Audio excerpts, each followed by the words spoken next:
What is the best feature on every Call of Duty Zombies map? Let's discuss that in today's video. Nacht und Toten's atmosphere is one of the few aspects about World at War that has aged incredibly well.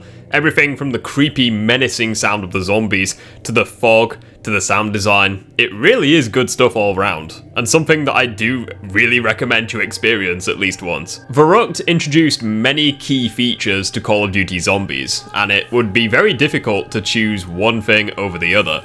Although, let's be honest, I'm gonna have to say the original 4 perks, because you guys would crucify me in the comment section if I said literally anything else. The high rounds on Shinonuma are known for being very easy due to the zombie cap. However, I will say that I prefer the Ultimus crew, and I'm very glad that this map introduced the iconic, fan favourite 4 characters that we would grow to love and that the developers would develop over the course of the next few games. I'm not even going to try sound clever. The Pack-a-Punch machine is one of the most innovative and best features that Call of Duty Zombies has ever introduced. From the jingle to what it actually does to your weapons, this machine is literally gold. Finally, we can get away from the obvious amazing features and go over some that are a bit more personal, such as Kino de Toten, which for me is the Thunder Gun, as it's the only aspect of Kino that has aged incredibly well. Say what you want about the map itself, but blasting zombies away, sending them flying into the stands of the theater with this infinite damage cannon never gets old. We've really never had a boss zombie quite like the Pentagon Thief ever, and probably never will again. He's very difficult to kill with the small time window you have, but he's definitely not impossible.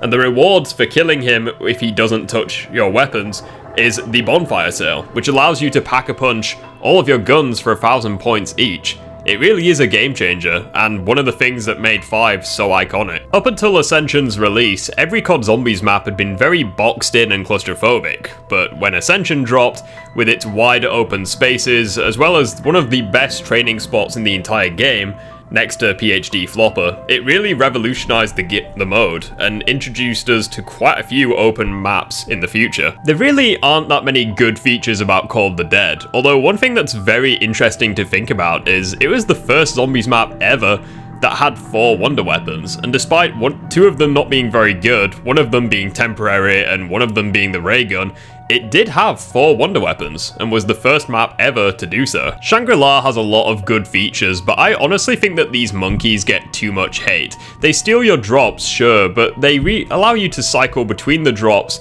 and kill them whenever they're holding the drop that you want. Furthermore, you can get a perk bottle for literally your entire team if you kill them when they're carrying a max ammo. Nice touch. Say what you want about the Zap gun or the Easter egg cutscene, but when you have a map that is as soulless, lifeless, and dead as Moon, having a fantastic, bright, vibrant area like the Biodome is such a wonderful contrast, and one of my personal favourite areas, not only in Black Ops 1 Zombies, but in all of COD Zombies. Whilst Transit may be nostalgic for some players, myself included, there really is nothing good about the map other than the tunnel, which is my favourite area on the map. It has one of my favourite war weapons, the M16, and it has a lot of space that is largely fog and denizen free. It's also integral to make the jet gun as one of the pieces spawn down there. It's my favourite training spot on the map, and it deserves a bit of recognition. Say what you want about the randomised perks, I don't think it's that bad a feature, but my favourite feature on Nuketown is that it was the first time in COD Zombies history that we saw new box weapons added, and I'm not talking wonder weapons. I mean, we've got the M27 and the LSAT, 2 of the most powerful and 2 of my most favourite guns in the entire game. Seriously, these weapons are fantastic. No points for guessing the best quality of die rise, which is obviously the Sliquifier. Not only is it one of the best wonder weapons ever, but it's also one of the most fun to use. Just don't really train with it, otherwise you're gonna have disastrous results. But when you're camping with it, as long as you're paying attention, it's one of the most visually beautiful, funny, entertaining, and powerful weapons we've ever seen. Much like Nacht und Toten, Mob of the Dead's atmosphere and sound design is near perfect. Even when you achieve mundane tasks on Mob of the Dead, such as turning on the power or getting a plane part, the sound design is spectacular, and honestly, it gives me chills every time Brutus spawns in. and very few maps can achieve that. Might be throwing you guys a curveball here, but the chalk drawings on Buried was such a fun addition to play around with, as even though Die Rise introduced the idea of powerful wall weapons, they were in such dogshit locations, whereas Buried was the first and the only map to this day where you could fully customize the location of your wall buys, which I do really like. Where the fuck do I begin for Origins? You could honestly say anything and I would believe you and agree with you. However, my favourite thing about this map is that it introduced so many new weapons to zombies that I wish were recurring themes. Not only did it introduce one weapon from every class, but they were also some of the strongest weapons in the game. The KSG shotgun, Scorpion Evo, MG08, Mauser pistol, the ballista even, although we don't really talk about the ballista. From one near perfect map to another, it's very difficult for me to choose a best thing about Shadows of Evil, as this is one of my favourite maps ever. However, the layout to this map and the transportation technically go hand in hand. These, I believe, Shadows of Evil does better than any map ever. The map is symmetrical, you have so many ways of getting around the map, and honestly, the layout becomes even better the better you become at the map. The best thing about the Giant is that it was the perfect alternative to Shadows of Evil, where Shadows was on the complicated side and turned a lot of new players off. This was a very casual, accessible map that we were all familiar with, which ultimately made Black Ops 3's launch all the better, as it appealed to the hardcore players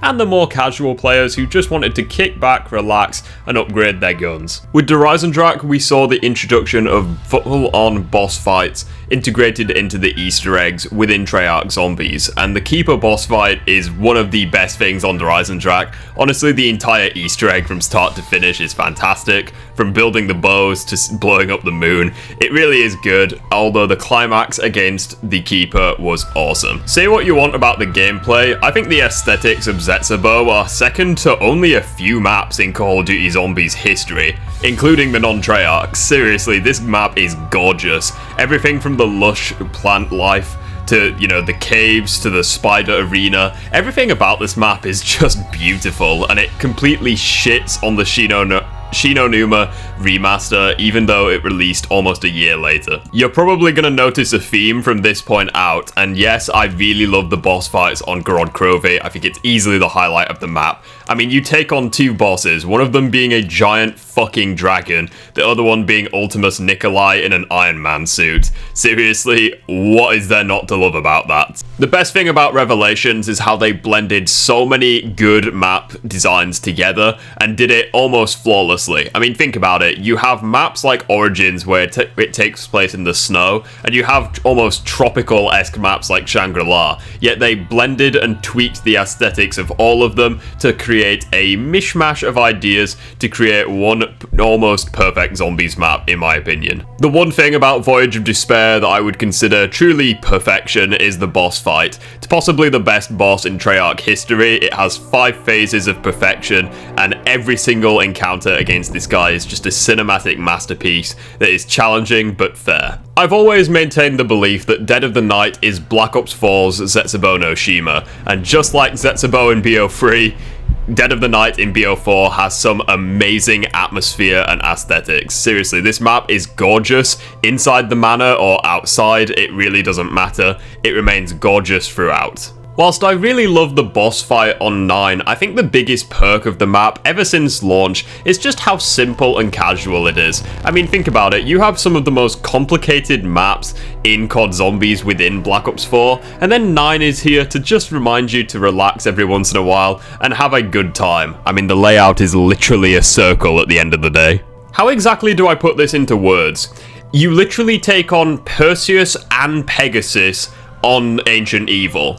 Like, literally, COD Zombies meets God of War, and it is fantastic from start to finish. The best thing about Blood is the storyline. I know it retconned a bit of lore from Mob of the Dead, and obviously the Mob fans were not happy about that, but honestly, the cutscene with this map, which showed Richtofen sacrificing himself, truly was a heart-wrenching scene, and one of the few times that legit made me cry in COD Zombies, I'm not ashamed to admit. Classified's pretty simple. It just upgraded pretty much everything over 5, made the Wonder Weapon stronger, turning it from the worst into criminally average one, fixed the teleporters so you actually know where you're going, and gave the map a little bit more space, and it gave it an Easter egg, even if the Easter egg's shit. Alpha Omega did improve over Nuketown in the sense that it had an Easter egg, a boss fight, and better high rounds.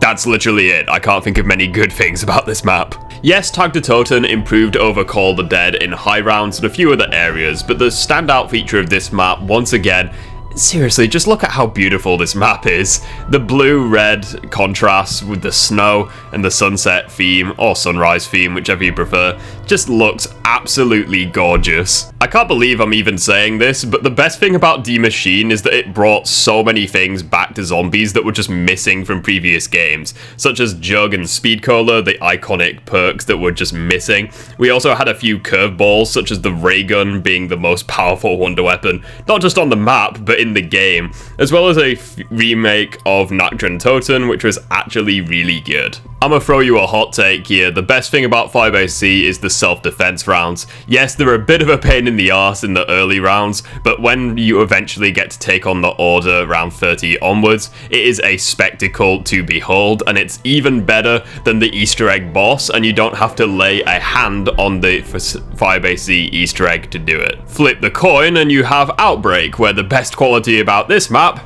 is the boss fight against the Legion. Honestly, I really enjoyed this guy. He's a spectacle, he's a challenge. What more is there to say? I'm repeating myself at this point. He's basically Cold War's equivalent of the Mephistopheles fight from Infinite Warfare Zombies. The Cerberus in Mauer de Toten is my favourite wonder weapon in Cold War, period. There's 4 unique versions as well as the base version, and whilst yeah, some are stronger than others, this gun is very fun to use, it's powerful, and it has quite a lot of personality with the different voices. Personality in a game which almost has none. However, before you say anything, I'm not going to leave out the Chrysalax, as this wonder weapon was the highlight of Forsaken for me. Even though the map is just reused assets, this wonder weapon was literally a breath of fresh air. It looks drop dead gorgeous with the Dark Ether crystal aesthetic. It's also the first melee weapon, wonder weapon in Treyarch Zombies, and it also has a nice SMG alt mode.